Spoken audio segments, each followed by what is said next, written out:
guys? So welcome back to our channel. As promised, we are going to do a top 10 tips we have learned since moving to NYC. Keep in mind, these tips can really work for any big city, but we wanted to keep it, I guess, specific to us and our situation. Yeah, we'll go ahead and get started.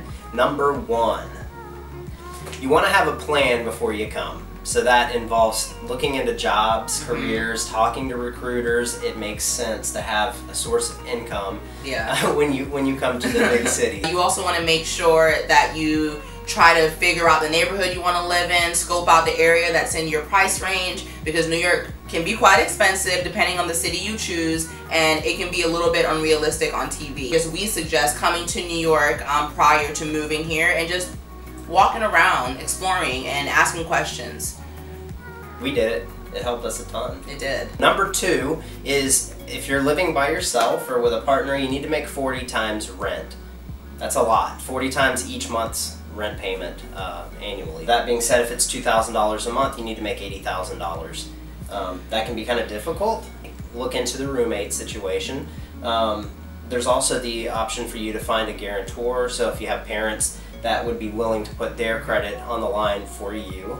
Not everybody's so fortunate. Yeah. But also keep in mind, the guarantor has to make 80 times the rent. So you have to make 40 times. If you cannot, they have to make 80 times. So it's pricey and it's expensive to live here, so we definitely recommend having a lot of money saved up or finding a roommate or someone else to split that cost with. Totally. Also, depending on your credit, you're going to want to make sure that you have several months worth of deposit, as well as first month's rent. So depending on your credit, you may have 1 month of security, you may have 6 months of security, so just kind of gauge where you're at and know that could be something that might jump up before you find the right apartment for you. Speaking of finding the right apartment for you, we're gonna go right into number 3, which is try to do the apartment hunt on your own or know your resources. When we were moving here, we actually contacted an agent from Atlanta, and we had been corresponding with him back and forth, and unfortunately we ended up not being able to work with that agent. Actually a broker, and there's a couple of differences between the no-fee agents is what they call them in New York, and then the broker. The broker takes 15% of your entire year's worth of rent as a payment from you directly before you get the keys. Exactly. So on top of your first month's rent and security deposits to the landlord, you pay the broker directly. That's a little bit confusing, so we'll break it down again. So either you are working with a broker directly and you're going to pay them out of your pocket to find you an apartment, or you did like we did and find a no-fee listing, which means you do not pay the agent directly. You just pay your security deposit, whatever, and move in, and the landlord takes care of the broker for you, or the agent. Yeah. We're going to list in the description box below some of the different website resources that are available if you want to do that. And then, you know, you can also go down the street. There's always little pieces of paper with phone numbers that you can rip off and contact those agents directly. The last way we would highly not recommend you look is Craigslist. We've used Craigslist before. Like, we've never ran into any Craigslist killers, luckily, but when it comes to the apartment hunt, they can be pretty shady. There were a lot of pictures on there that didn't match numbers. There's a lot of scammers in the big cities when it comes to this. I think probably the scariest thing is that somebody gives you keys to an apartment that they legally don't have the ability to rent out to you. So it may not belong to them, and you don't find out for several weeks until the people that live there come back into town or something. The risk is not worth a little bit of a savings when it comes to finding cheap rent. So yes. And speaking of cheap rent, for those of you that really want to move to the city, but you know you don't have 40 times the rent, and you're not going to have parents or someone to give you 80 times the rent, another option is to sublet. A great example is we live in the theater district. A lot of actors and actresses will leave their apartments and tour Europe, and that's a perfect opportunity for you to come in and just rent their space. And it's usually pre-furnished and a lot more reasonable than just getting a regular apartment. So actually, I think they're always pre-finished, and then you can also do 6-month rentals. Yeah, I think like 6 to 12, or you work out special arrangements. But so there are plenty of options. Just do your homework. Yes, safely. Yeah. We're gonna go right into the next topic, which is the most important in our opinion, which is going on the job hunt. Job hunting in New York is probably the hardest thing I've ever done in my life, besides like graduating high school and like learning how to drive.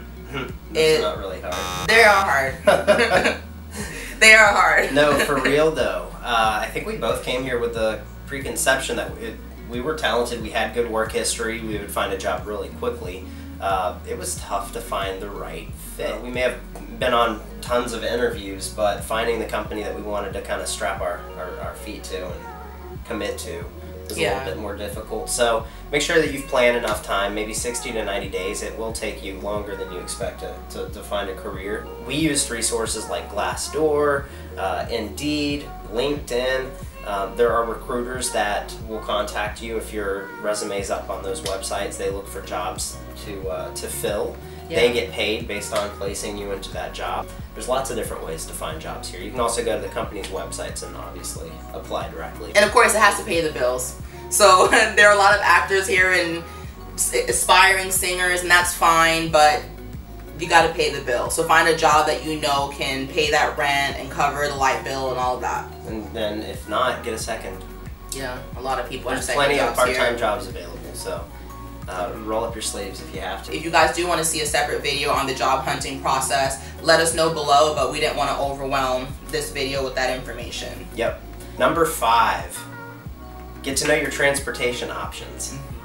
You know that New York has a subway? Does it? Yeah. It does. It's the #1 primo way to get around in the city. Yes. It's nothing wrong with owning a car in the city. Parking's going to cost you more than a car payment, and then you always run the risk of missing a side mirror when you come to your car that morning. Yeah. So it's just not a good idea. You've got a ton of options. So you've got the subway. The subway will take you pretty much anywhere you want to go. It's a taxi. Yeah. Sometimes taxi's not the fastest way to get between two places depending on traffic. We use Uber all the time, which is really nice if you aren't really sure with where you're at or familiar with the area. It's a lot easier to get an Uber sometimes than hailing a cab. MTA bus system, which works the same way as the subway. You got city bike. It's like $150 for the entire year, and you can just unhitch any of the bikes and go. So that's pretty cool. I would never personally ride a bike in this city because I'd like to live past the age of 26. But if you're that type of person, knock yourself out. Go on, Daredevil. Last, you've got your good old-fashioned feet, which is my preferred method of transportation. Learn to, what do they call it? Duck and weave? Bob and weave. Bob and weave. Because you're going to have slow people cutting you off. Yeah, learn how to do the side. And you'll be like a typical New Yorker, always pissed off at people when they're walking in front of you. But hey, it's part of living here, right? Yeah. Google Maps is your friend. I still see people walking around the city with their good old-fashioned paper maps. Kills me. And nothing screams, I don't know what I'm doing, more than a paper map. Please pick my pockets. Yeah. So Google Maps is by far the best transportation app, at least for New York City. It has all the subways. It gives you walking directions to the subways. Which I love. Yeah, it's pretty good about updates when things are going wrong or they're behind schedule. So I mean, there are also some others. I know I also use Transit sometimes. I use HopStop, and Apple's new iOS, if you have an Apple or an iPhone, is coming out with a newer version of Maps that should give you walking directions with included subway, transit included. So we'll see how that goes. I know you're smart, you spin me around like a knot. You know the pieces of my heart. Sometimes it's fun, you pull my strings one by one until